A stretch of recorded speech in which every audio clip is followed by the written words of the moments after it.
Well, Nigerian President Muhammadu Buhari is leader of the All Progressives Congress. That's the ruling political party in Nigeria, which also has an active branch here. We're now joined by Bola Babarinde, who is the chairperson of the Congress's South African chapter. Thank you for being with us, Mr. Babarinde. Thank you. So you were there today. Did you find these discussions with the Nigerian president very useful?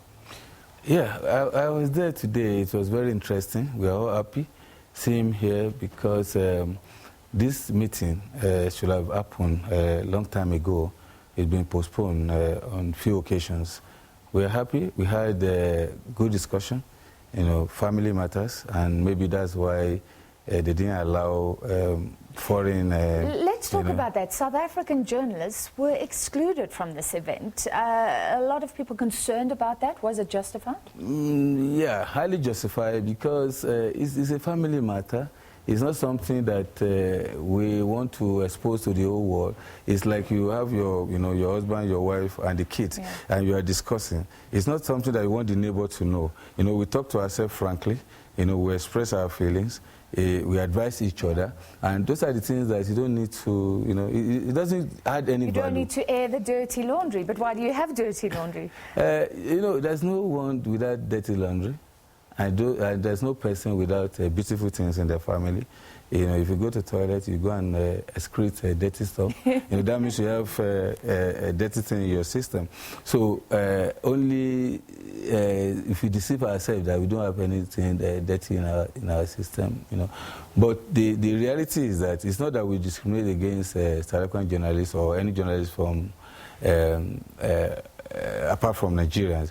It's just that we feel that it's a family stuff. We don't need to, even the journalists, the media that was with us, the channel, which is local, and it's not actually the national, like SABC, it's not NTA, it's a privately owned, like ENCA, owned in Nigeria, that was there, and we have a couple of private camera to take all these things. Okay, so can you give us some insight? I mean, what can you tell us? Were emotions running high? What are Nigerian nationals living in South Africa asking of President Buhari? It was beautiful. The program director, started by introducing people in the house. Unfortunately, they never introduced me, maybe because I was short. I was in the crowd. So. They introduced everyone. Then our High Commissioner came to thank the President for coming, despite his busy schedule. He just came back from UN General Assembly meeting. Then the next one was the Minister of External Affairs.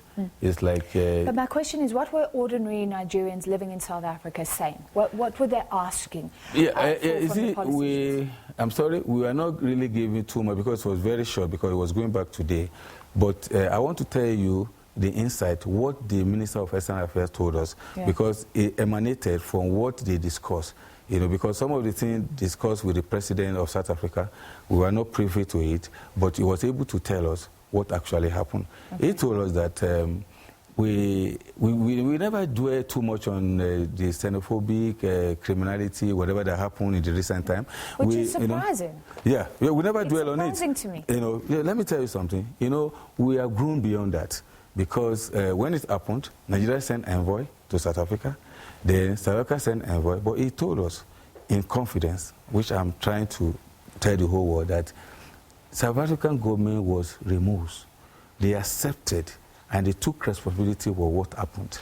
And he said, that one is enough. What else do you want? And they promised that it will never happen again. How it's not going to happen again is what they discussed. They gave so many things, like making sure, because if the citizens of South Africa, they are okay economically, there's no problem of employment, this is okay. Some of these little things that you came here to take my job and stuff like that will not happen. So we need to make sure and do the right thing, service delivery and all this stuff. Some of these things affect how the citizens behave, Well, let me ask you this. Do you think Nigerians living in South Africa feel a little safer after these interactions between the two presidents? Sure. We are so happy. And since the 3 days ago that the president came to this country, we noticed some degree of affection among the South African friends. Some may try to be hostile a little bit, but the air of love, comes on board. It's coming. Actually, add value, to our relationship with South African brothers and sisters. Okay, so that's the sort of nation-to-nation part, but we heard of protest outside. You've actually told me it was the opposition party in Nigeria. How political are relations here? Are Nigerians divided, even if they're living far away from Nigeria, along party lines? It was just a minor stuff, some disgruntled people, and in a nation of democracy, you should be tolerant about the opposition view, because you don't know everything, and you can also gain from the opposition, because if you don't listen to them, you see, when you are in government, you are in charge, you are in control, you won't see your mistake, and when they point it out, you should listen. And what happened, I think yesterday, they said some IPOB people, they came to protest, and today some other smaller parties came to protest. And it's about democracy. It's not something that, some of them, after the meeting, we still met aside, we sit down together, we eat in the same restaurant. It's not that it's a war.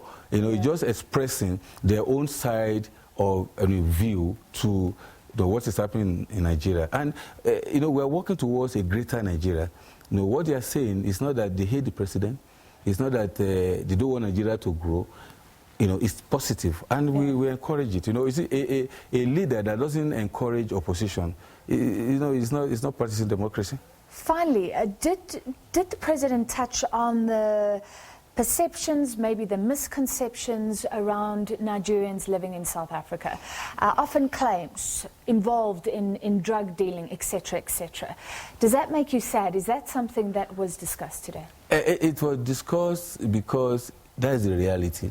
I'm an engineer, and in that room today, I was there. You see, more than half of people there, they are professionals. Doctors, professors, pharmacists, businessmen, and he said it, that, and it's very wrong assumption, there are criminals everywhere in the world. Criminal in America, criminal in South Africa, and you don't tag a nation with few individuals that are doing wrong things. We are not saying we are all perfect, no. Definitely. That's why we have prison. You don't have, if your nation, if your country is perfect, you won't have prison. Because no reason for you to have prison. Because that there are going to be some criminals. That's why you have prison. So saying that Nigerians are drug dealers, they are this, if you have 1,000 Nigerians, maybe 2, 3 may have that kind of tendency. So it is wrong, and I feel bad when people say, you are Nigerian, do you know drug, you know about drug, do you do this, what do you do? What they will ask you, see, if you meet me, you ask me, what do you do?